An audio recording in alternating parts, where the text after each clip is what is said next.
kasih atas waktunya. Bismillahirrahmanirrahim. Assalamualaikum warahmatullahi wabarakatuh. Alhamdulillah. Assalatu wassalamu ala Rasulillah wa ala alihi wa ashabihi wa man walah. Wa la hawla wa la quwwata illa billah. Amma ba'd. Kaum muslimin jamaah salat maghrib Masjid Darussalam Kriya Perwita Wisata yang berbahagia, yang saya muliakan rahimakumullah wa azani Allah wa iyyakum jami'an. Alhamdulillah, petang hari ini kita insyaallah melanjutkan kembali pembacaan kitab fikih muyassar yang ditulis oleh Profesor Dr. Abdullah bin Muhammad Al-Mutlik, Profesor Dr. Abdullah bin Muhammad At-Tayyar dan Dr. Ibrahim bin Muhammad Al-Musa, hafidhahumullahu jami'ah. Dan kita meneruskan bab mengenai orang-orang yang mendapatkan izin untuk tidak menghadiri sholat berjamaah. Poin yang kelima adalah aklu malahu raihatun karihah. Seseorang yang makan makanan yang baunya tidak enak. Maka barang siapa yang makan semisal bawang bombay, kemudian makan daun bawang, kemudian makan bawang putih, loba dan makanan-makanan yang semacamnya, apalagi jengkol itu, dan apalagi yang memang belum dimasak, ini kan baunya sangat-sangat menyengat. Maka orang yang makan makanan tersebut dia boleh untuk tidak menghadiri sholat berjamaah, ya karena akan, mohon maaf, akan mengganggu saudaranya yang sholat bersama dirinya dan bahkan akan mengganggu malaikat. Di antara dalilnya adalah sabda Rasulullah sallallahu alaihi wasallam, ya man akala sauman aw bisalan falyatazilna aw la ya'tazilla masjidana wal yaqut fi baitihi.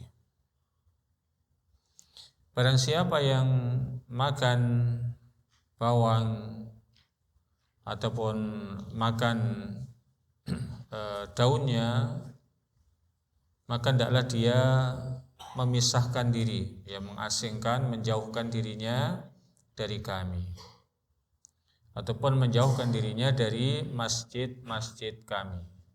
Dan dia silahkan duduk, artinya dia adalah sholat di rumahnya. Hadis riwayat Imam Muslim. Dalam riwayat yang lain dikatakan fa innal malaikata tata'azza mimma yata'azza minhu banu Adam.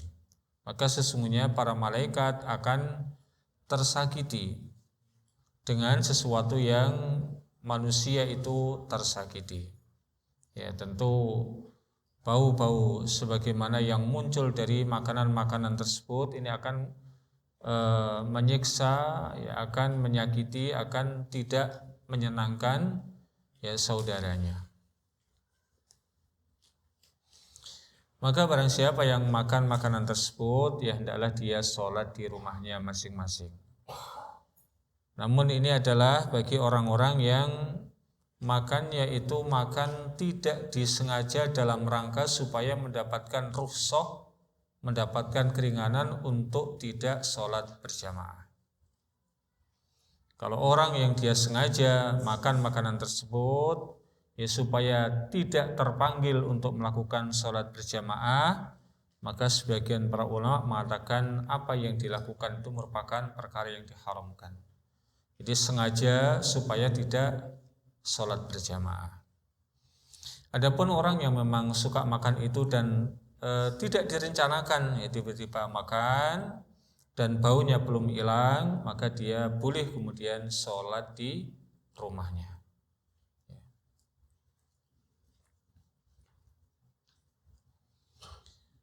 Dan orang yang memang semacam itu, yang tidak dengan kesengajaan supaya kemudian tidak tertinggal dari sholat jamaah, dia tetap akan mendapatkan ganjaran sholat berjamaah. Ini dikiaskan dengan orang-orang yang sebagaimana disebutkan oleh Rasulullah SAW. Ya, orang yang memakan tersebut ya karena tidak dengan kesengajaan supaya tidak terlambat sholat berjamaah, ya dia misalnya makannya karena dalam rangka untuk mengobati penyakitnya, misalnya ada satu jenis penyakit tertentu yang obatnya itu adalah makan bawang putih, ya, semisal orang yang memiliki sakit tensi yang tinggi, itu di antara obat yang ditawarkan adalah makan bawang putih, atau bahkan bawang yang sudah difermentasi menjadi bawang yang berwarna hitam.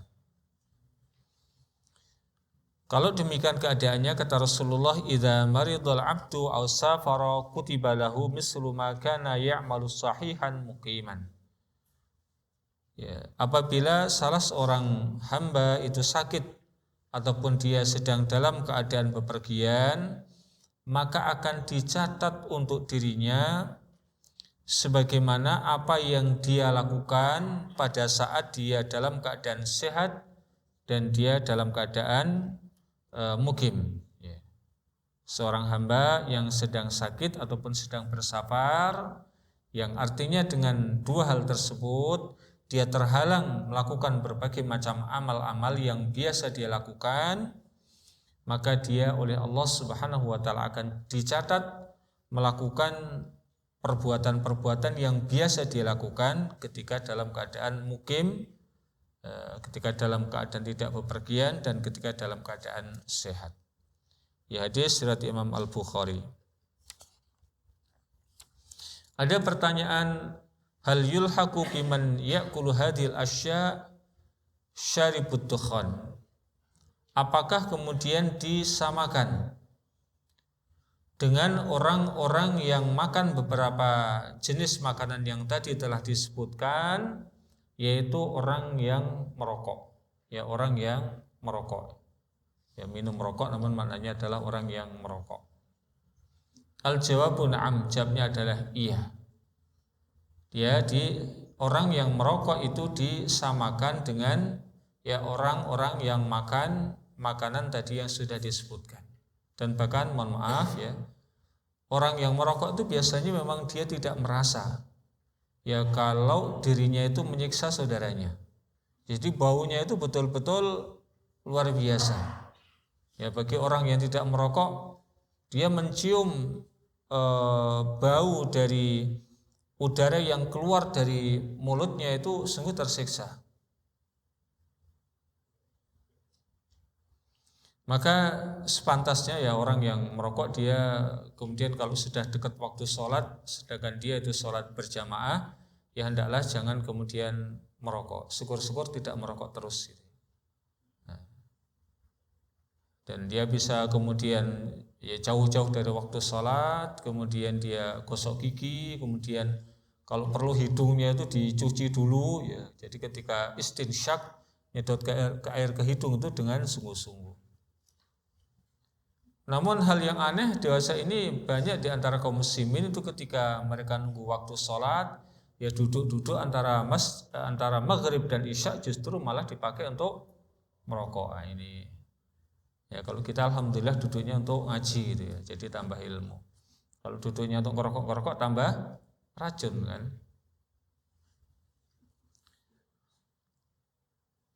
Ya karena memang baunya lebih menyengat ya. Baunya lebih antanu wa akrahu mimma dzukir. Lebih beracun dan lebih tidak menyenangkan ketimbang makan beberapa makanan yang tadi telah disebutkan. Meskipun bagi yang merokok memang enggak merasa kalau dirinya sedang menyakiti orang lain. Ya, baunya yang luar biasa tersebut.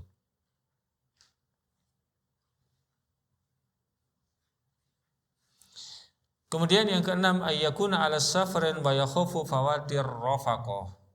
Seseorang yang misalnya dia sedang bersafar dan khawatir nanti kalau dia sholat jamaah kemudian malah tertinggal oleh rombongan, maka semacam itu dia juga boleh ya untuk kemudian meninggalkan jamaah dan sholat sendirian. Misalnya ini rombongan sudah mau berangkat, ya dia malah kemudian masih nunggu adzan, masih nunggu iqomah, masih nunggu jamaah, ya nanti malah ditinggal oleh yang lain. Ya. Atau kalau kemudian rombongan yang lain menunggu, mereka menunggu dalam keadaan gedumel gitu ya. Dalam keadaan yang tidak rela. Ngapain ini satu orang lama banget ditunggu itu.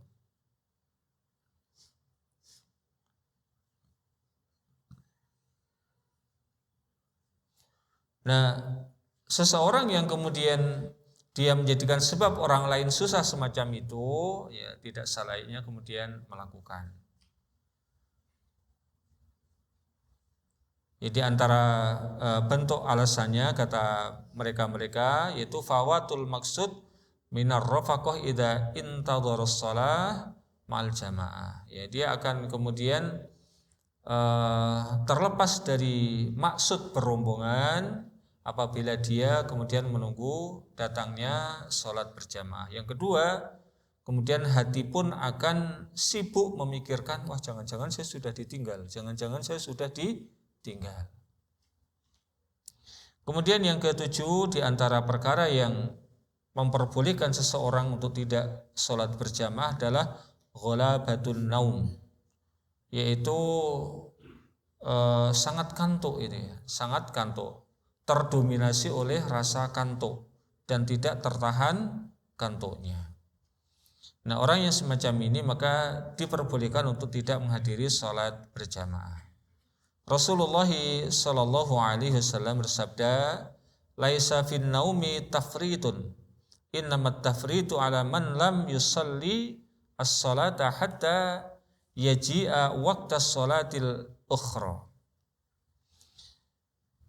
Ya, orang yang sangat kantuk semacam itu di sini disebutnya ya kantuk di sini sampai disebut dengan kata-kata naum, yaitu tidur. Ya, artinya kantuk yang luar biasa. Ya, rasa mengantuk yang luar biasa dan kemudian dia tidak menghadiri sholat jamaah bukanlah disebut sebagai orang yang meremehkan sholat berjamaah. Dan yang disebut dengan orang yang meremehkan sholat adalah orang yang dia mendatangi waktu sholat ataupun dia melakukan sholatnya itu ya di waktu yang lain, ya, sampai hampir habis waktu, itu yang dikatakan meremehkan, menyepelekan sholat. Dan juga didasarkan dalam hadis yang disampaikan oleh Ibunda Aisyah radhiyallahu taala anha, "Idza na'isa ahadukum wa huwa yusalli falyarqud hatta yadhhaba anhu an-naumu. Fa inna ahadakum idza shalla wa huwa na'isun la yadri la'allahu yastaghfiru fayasubbu nafsahu." Apabila salah seorang di antara kalian terdominasi oleh rasa kantuk dan dia akan melakukan sholat, maka hendaklah dia tidur terlebih dahulu hingga kemudian rasa kantuk yang sangat itu hilang dari dirinya. Karena sesungguhnya salah seorang di antara kalian apabila dia sholat dalam keadaan kantuk yang sangat, dia tidak tahu ya, apa yang dia lakukan. Ya. Boleh jadi dia maunya meminta ampunan kepada Allah Subhanahu wa taala, namun ternyata malah mencaci maki dirinya. Ini orang yang sangat kantuk itu ya, dia sampai tidak sadar apa yang dia ucapkan. Nah, batasan diperbolehkannya tidur di sini, ya apalagi sholatnya adalah sholat wajib yang waktu-waktunya telah ditentukan, maka ya tidur sekedar untuk menghilangkan rasa kantuk yang sangat tadi. Tidak kemudian tidur sakarpe dewi gitu ya.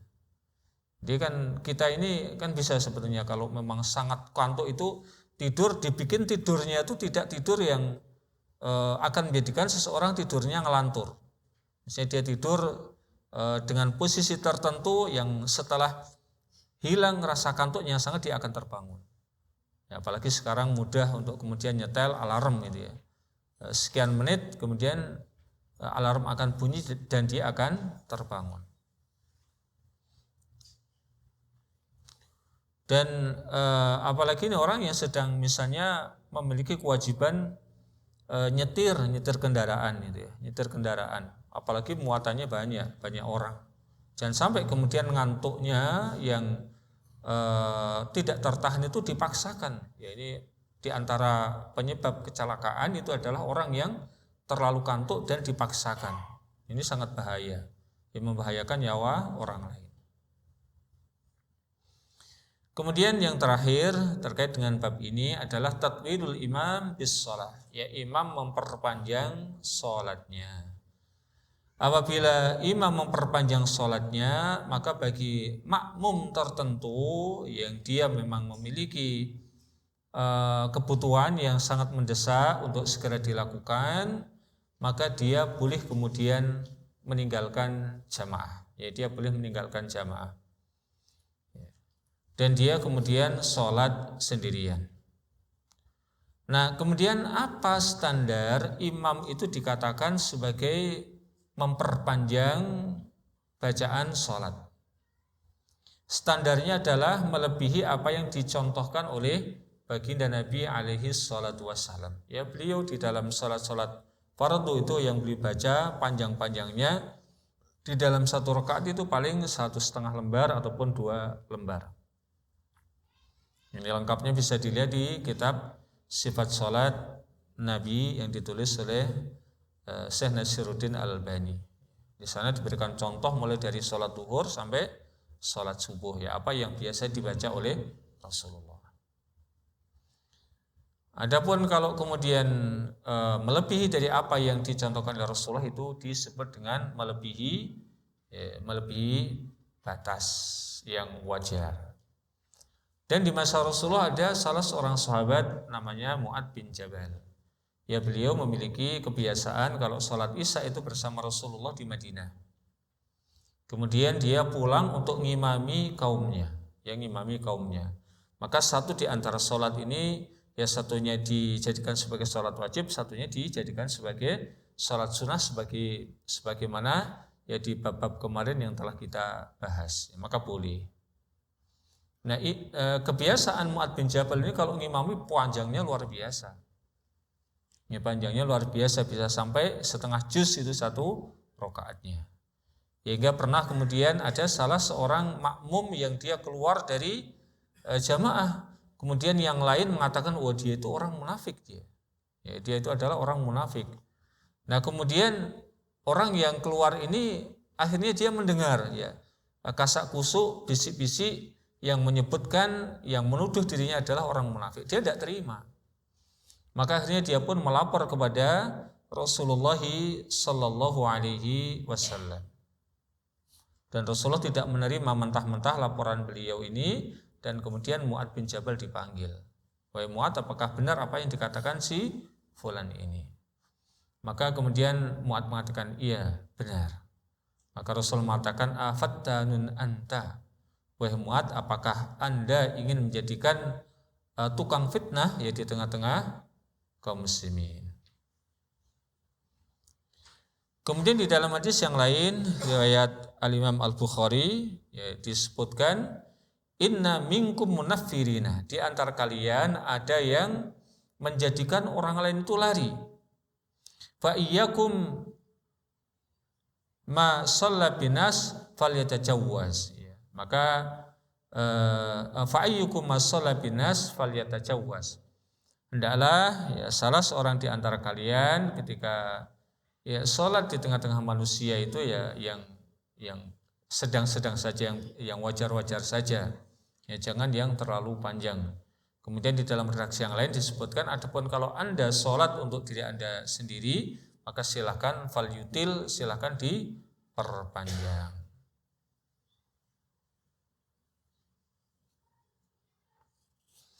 Ini beberapa dispensasi keringanan ya udzur yang dibenarkan di dalam syariat bagi kita semuanya, ya khususnya adalah kaum lelaki, untuk tidak sholat berjamaah ataupun boleh tidak melakukan sholat berjamaah. Ya intinya sebagaimana hukum yang telah kita sampaikan, pendapat para ulama terkait dengan hukum sholat berjamaah ada yang mengatakan sunnah muakkadah, ada yang mengatakan wajib. Namun kita ambil perkataan ya Al-Imam Syafi'i yang beliau mengatakan meskipun itu adalah sunnah, namun dalam pandangan beliau seseorang yang tidak memiliki udzur ya sebagaimana yang telah kita sebutkan tadi dan dia tidak menghadiri sholat jamaah fahuwa asimun, dia berdosa.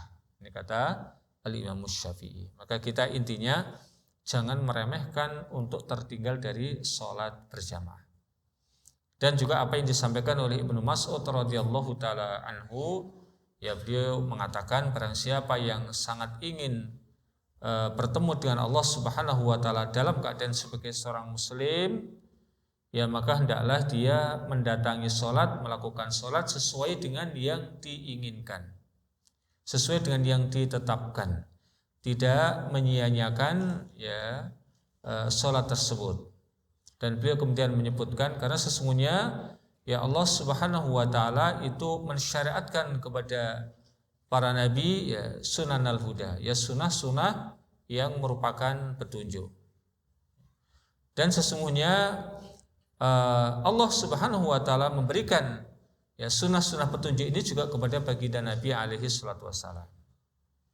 Di antara yang disebut dengan menjalankan sunnah-sunnah ya sunanal huda, yaitu seseorang sholat bersama dengan kaum muslimin yang lain dengan sholat berjamaah. Hingga kemudian beliau menyampaikan barang siapa di antara kalian sholat seperti sholatnya orang ini, yaitu yang sholat di rumahnya sendiri ya, tidak ikut berjamaah, maka sungguh dia telah meninggalkan sunnah Nabi kalian. Dan barang siapa yang meninggalkan sunnah Nabi kalian, sungguh dia tersesat. Ini kata Ibnu Mas'ud radhiyallahu taala anhu, yang tentu beliau tidak berani mengatakan hal semacam itu kecuali telah mendengarkan ya sabda Rasulullah sallallahu alaihi wasallam. Ini hadis riwayat Imam Muslim. Tapi kita masuk pada ahkamul imamah ya, hukum-hukum yang berkaitan dengan masalah imamah, yaitu keimaman. Al-awwal yaitu syurutul imamah ya, persyaratan seseorang untuk menjadi seorang imam. Ya, apa saja syarat-syarat yang harus dipenuhi untuk menjadi seorang imam? Yang pertama tentu adalah al-Islam. Dia adalah seorang muslim. Maka tidak sah kita kemudian sholat bermakmum kepada orang kafir, bermakmum kepada orang musyrik. Baik kemudian kekufurannya itu diwujudkan dengan perkataan ataupun dengan keyakinan ataupun dengan perbuatan ataupun dengan meninggalkan sesuatu yang menjadi pokok ya, rukun di dalam Islam. Yang kufur yaitu dengan i'tiqad, semisal seseorang meyakini bahasanya ada sesembahan selain Allah Subhanahu wa taala yang boleh disembah. Seseorang yang meyakini adanya sesembahan yang sah untuk disembah selain Allah Subhanahu wa taala. Ya. Hingga Allah Subhanahu wa taala contohnya di dalam Al-Qur'an mengatakan laqad kafaral ladzina qalu innallaha salisu salasah. Sungguh telah kafir orang-orang yang mengatakan bahasanya Allah itu merupakan satu oknum di antara tiga oknum Tuhan. Maka ini contoh ya orang yang mengakui adanya sesembahan yang lain selain Allah Subhanahu wa taala. Kemudian yang berupa ucapan ya, semisal ada orang yang mencaci maki Allah, orang yang mencaci maki Rasulullah, ada orang yang mencaci maki syariat Allah, ada orang yang mencaci maki kemudian kitab-kitab Allah Subhanahu wa taala. Maka orang yang semacam ini ya dimasukkan ke dalam orang yang kemudian keluar dari agama Islam ya karena caci makiannya. Dan di dalam surat At-Taubah ya Allah Subhanahu wa taala menyebutkan satu contoh. Yang ketika itu ada salah seorang ataupun beberapa orang yang mencaci maki Rasulullah SAW dan para sahabatnya. Padahal orang-orang ini ikut berperang bersama Rasulullah. Namun orang-orang ini mengatakan kepada yang lain, tahukah kalian siapa orang yang paling pembual, paling pendusta? Itu kalau ngomong tuh tidak benar. Siapakah di antara kalian yang mengetahui orang yang paling pengecut? Kalau dia perang maka lari dari peperangan. Ya, tahukah kalian siapa orang yang paling doyan makan, orang yang paling buncit perutnya? Dan ini diarahkan kepada Rasulullah SAW dan para sahabatnya. Maka kemudian ada salah seorang sahabat yang mengetahui ucapan dari orang tersebut dan mengatakan, demi Allah akan saya laporkan apa yang Anda ucapkan kepada Rasulullah SAW. Maka kemudian sahabat tadi lapor kepada Rasulullah dan Rasulullah mengatakan, saya sudah tahu karena saya mendapatkan wahyu dari Allah Subhanahu wa taala. Maka kemudian tersebutlah di dalam surat At-Taubah tersebut yang mengatakan qad kafartum ba'da imanikum. Sungguh kalian telah kafir setelah kalian semula sudah merasakan mengenyam nikmatnya keimanan. Ini kenapa? Karena mencaci maki, melecehkan, menghinakan baginda Nabi alaihi salatu wassalam.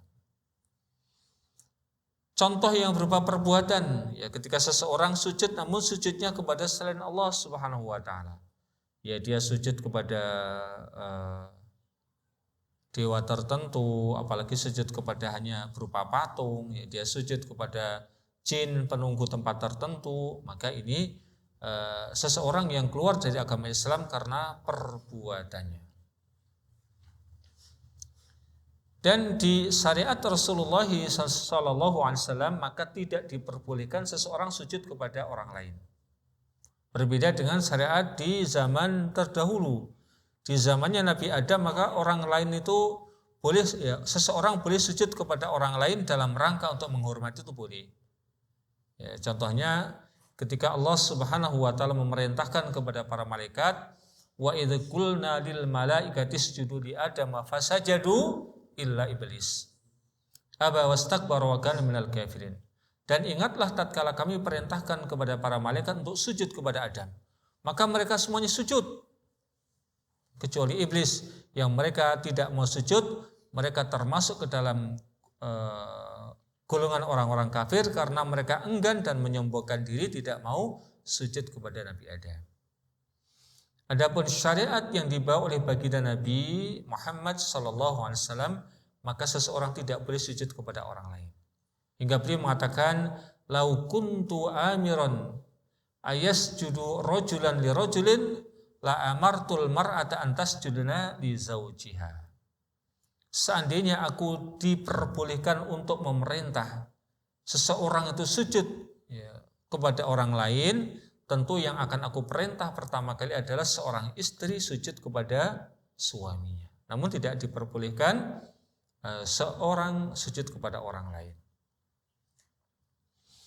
Adapun seseorang yang bisa kufur karena meninggalkan sesuatu, yaitu meninggalkan sesuatu yang pokok di dalam agama, yaitu contohnya adalah seseorang yang meninggalkan sholat. Meninggalkan sholat dan kemudian mengatakan sholat itu tidak wajib. Adapun orang yang meninggalkan sholat karena malas-malasan dan dia masih tetap mengakui tentang wajibnya sholat, maka khilaf para ulama yang dulu pernah kita sampaikan. Sebagian para ulama mengatakan tidak kafir dan sebagian ulama mengatakan kafir. Kemudian berikutnya lagi adalah hukmu imamatil fasik. Bagaimana hukum kalau yang menjadi imam itu adalah orang yang fasik? Maka mazhab Hambali dan ada satu qaul pendapat dari mazhab Maliki menyatakan tidak diperbolehkan seorang yang fasik itu menjadi imam. Orang yang fasik artinya orang yang melakukan dosa besar dan belum bertaubat. Ya, seperti misalnya orang yang berzina, orang yang minum khamr, ya orang yang makan riba, ya, orang yang korupsi, maka ini pelaku dosa besar. Adapun para ulama yang bermadzhab Hanafi dan Syafi'i, dan ada satu pendapat dari ulama yang bermadzhab Maliki, mohon maaf, dan ini bahkan yang menjadi pendapat kebanyakan para ulama yang bermadzhab Maliki, dan ada satu riwayat dari ulama yang bermadzhab Hambali mengatakan bahwa seorang yang fasik boleh menjadi imam. Ya, kenapa? Karena kalau dia sah sholat untuk dirinya sendiri, maka dia pun juga sah untuk menjadi imam. Ya, dia diperboleh, ketika dia boleh untuk sholat untuk dirinya sendiri, maka dia pun boleh sholat untuk orang lain. Dan ini pendapat yang dianggap lebih sahih, lebih benar, dan inilah yang difatwakan oleh Komisi Tetap untuk pembahasan ilmiah dan pemberian fatwa yang ada di Saudi Arabia. Kenapa? Karena standar seseorang yang paling pokok untuk menjadi imam itu adalah ya ummul qaumu aqra'uhum li kitabillah. Yang layak menjadi imam itu adalah orang yang paling aqra', ya orang yang paling banyak hafalannya dan benar hafalannya terhadap kitabullah, yaitu Al-Qur'anul Karim. Dan alasan yang lain adalah sabda Rasulullah sallallahu alaihi wasallam yang dikeluarkan oleh Imam Al-Bukhari.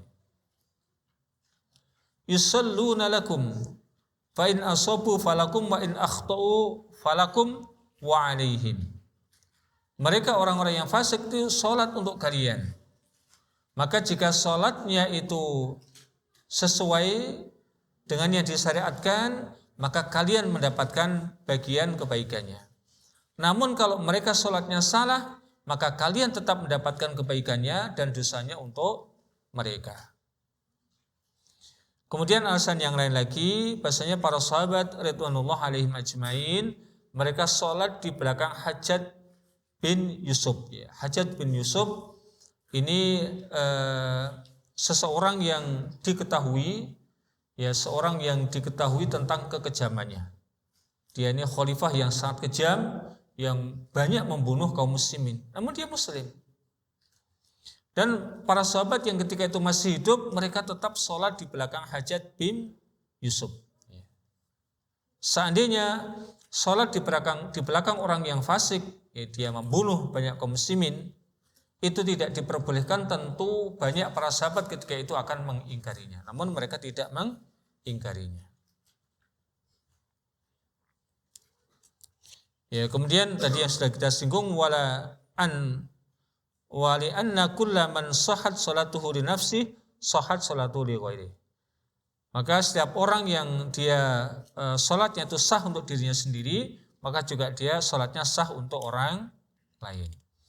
Meskipun kalau kita hendak memilih-milih ya mana yang lebih utama, tentu kalau ada yang tidak suka berbuat fasik, ya kita bermakmum kepada mereka. Dan juga ketika memang ketika kita tidak sholat di belakang orang yang fasik tadi, kita sholat di belakang orang yang lebih soleh, itu tidak akan menimbulkan fitnah. Ini di masa Hajjaj bin Yusuf, kalau ada orang yang tidak sholat di belakangnya, maka dia akan dianggap memusuhi dirinya.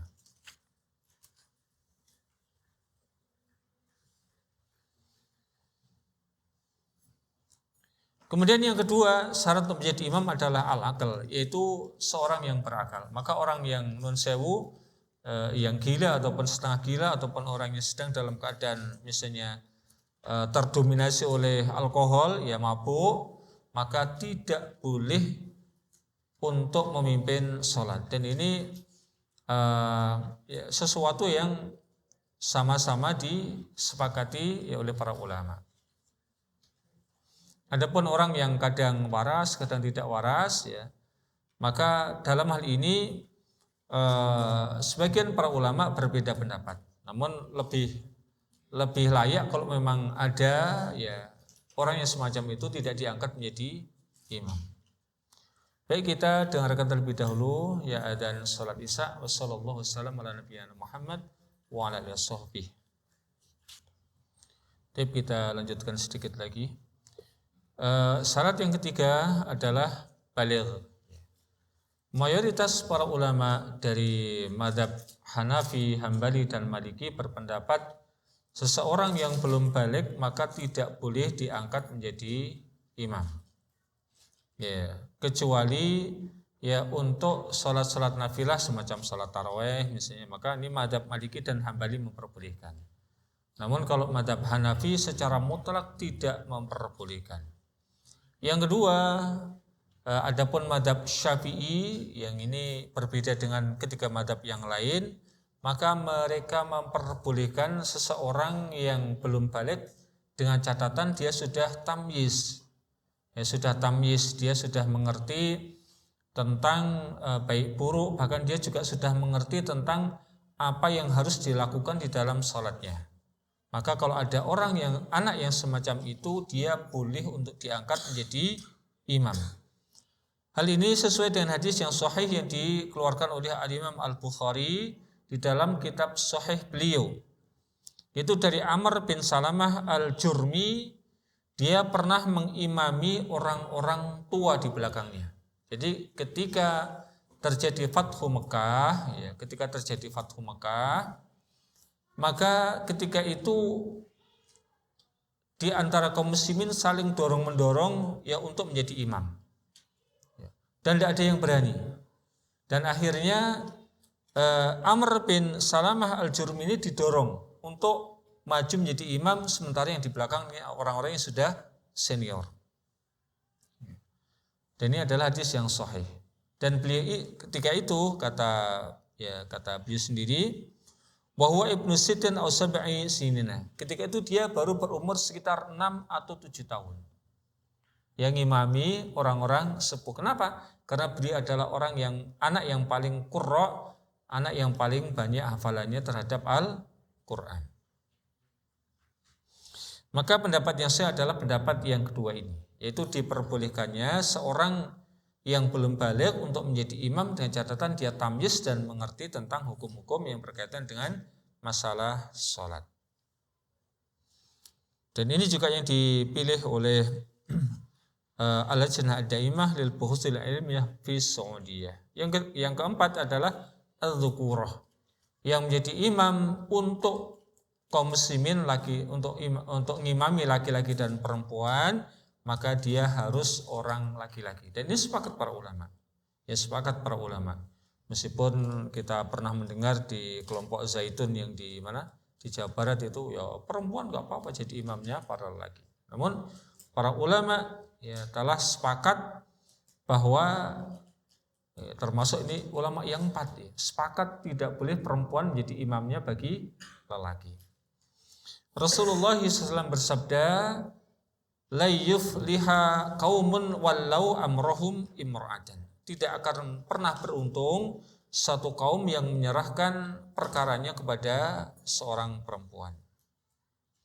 Dan juga sabda Rasulullah yang lain di dalam hadis riwayat Imam Al-Bukhari,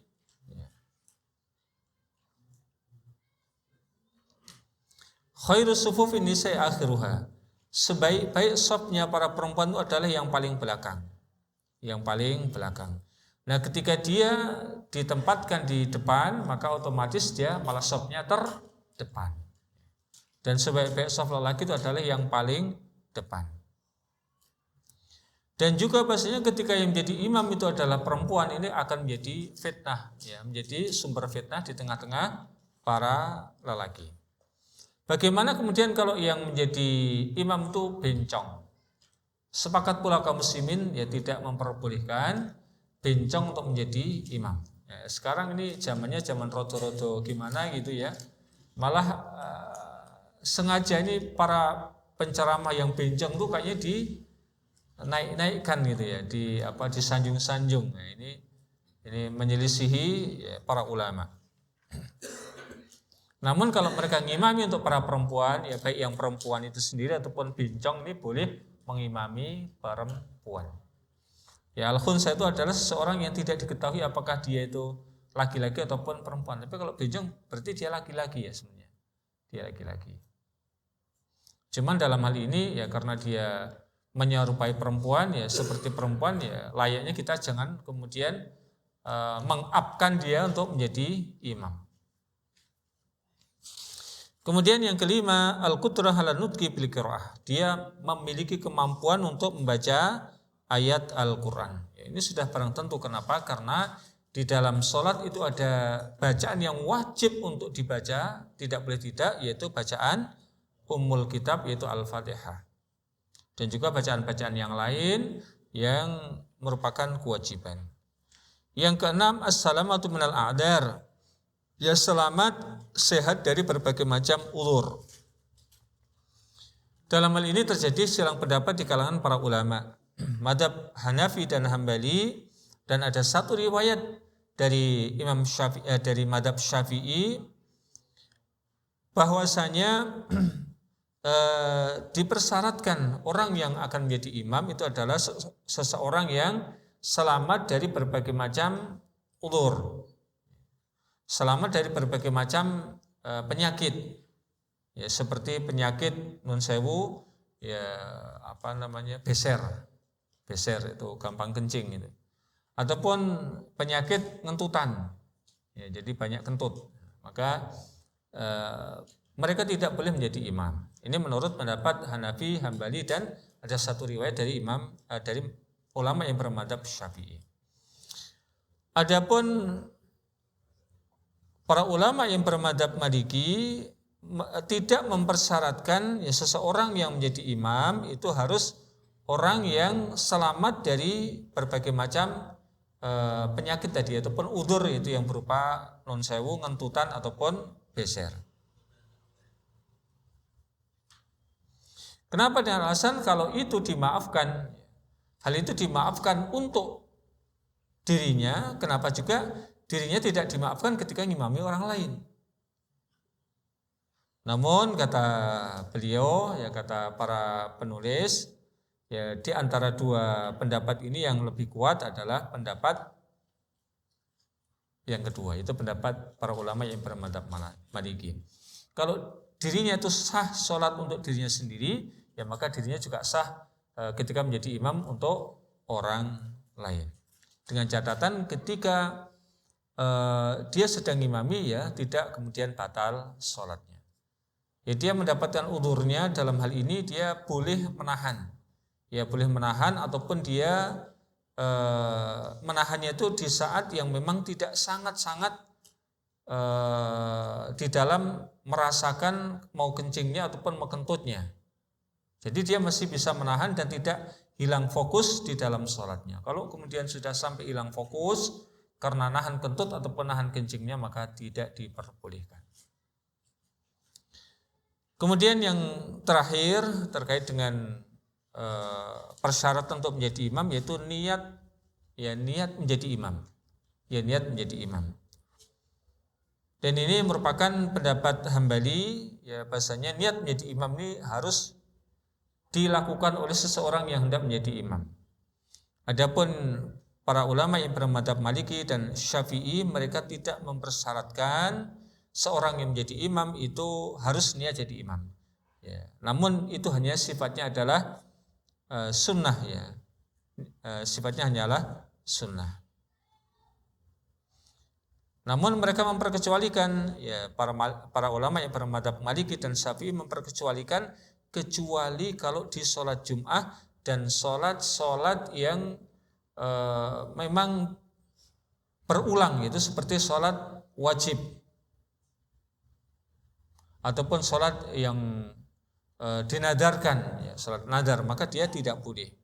Adapun sholat yang bukan itu, ya bukan sholat Jum'ah, bukan sholat yang 5 waktu, maka seseorang masih boleh dia tidak meniatkan menjadi imam. Ini kata para ulama yang bermadzhab Syafi'i dan bermadzhab Maliki. Namun yang sahih dari dua pendapat ini adalah pendapat yang pertama, itu pendapat para ulama yang bermadzhab Hambali, di mana niat untuk menjadi imam ini merupakan syarat, merupakan syarat untuk menjadi imam. Bagaimana kemudian seseorang yang semula dia sholat sendiri, kemudian tiba-tiba ada orang yang makmum, maka ketika itu dia boleh kemudian merubah niatnya, yang semula dia sholat munfarid menjadi niat menjadi imam, maka sesuatu yang diperbolehkan, menimbang di sana banyak contoh yang ada di masa Rasulullah sallallahu alaihi wasallam. Demikian yang bisa kita baca dan kita kaji di sore hari ini, semoga ada manfaatnya untuk kita semuanya. Dan insya Allah ini menjelang Ramadan tinggal 1 kali pertemuan ya kalau tidak salah. Nah, jadi insya Allah masih ada 1 kali pertemuan lagi ya di hari Rabu pekan depan, dan mungkin insya Allah akan kita isi dengan ya sedikit targhib berkaitan dengan menyongsong datangnya bulan Ramadan. Demikian kita sudahi ya, wassallallahu wasallam ala nabiyyina Muhammad wa ala alihi washabbihi wa akhiru da'wana alhamdulillahi rabbil alamin. Kita tutup dengan doa kafaratul majlis. Subhanakallahumma bihamdika asyhadu an la ilaha illa anta astaghfiruka wa atubu ilaik. Billahi taufiq wal hidayah. Assalamualaikum warahmatullahi wabarakatuh.